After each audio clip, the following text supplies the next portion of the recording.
one of your really good friends, your former colleagues, came to you and said, I have this thing that is being covered up, and I think the American people need to know about it, what advice would you give them? I would advise them not to do it. So you would legitimately try to protect one of your colleagues from doing what you have done? Absolutely.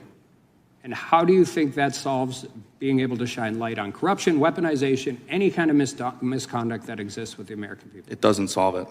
But the FBI will crush you. This government will crush you and your family if you try to expose the truth about things that they are doing that are wrong. You don't have to take it from me. Garret knows.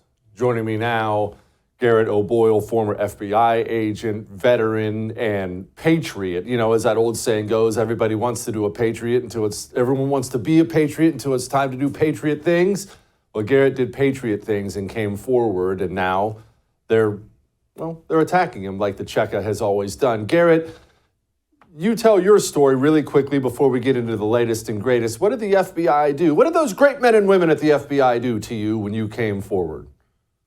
Jesse, first of all, thanks for having me back on. And, like I said in my testimony, they'll try to crush you. And that's exactly what they tried to do to me and my family. We're now learning that that's absolutely what they were trying to do.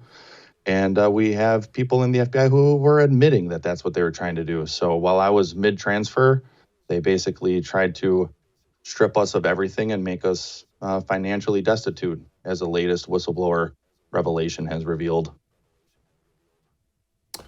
Garret, speaking of latest whistleblower revelation, people are finding out the FBI, they're trying to purge people with military records. Garret, why in the world would the FBI be doing such a thing? Well, I think it's because we have gone beyond the pale as a country. And when the government is going to attack its military veterans, like me and others, I served a year in Iraq, a year in Afghanistan as an infantryman in the Army. They've deemed people like us to be a threat because we actually meant our oath to the Constitution, and we see that they are the ones violating simple American principles of freedom.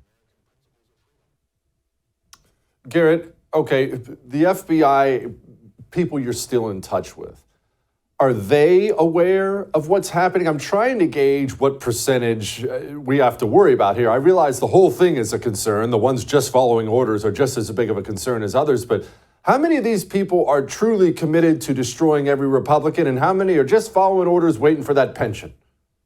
I think the vast majority are just following orders, which honestly, it's not a good enough excuse.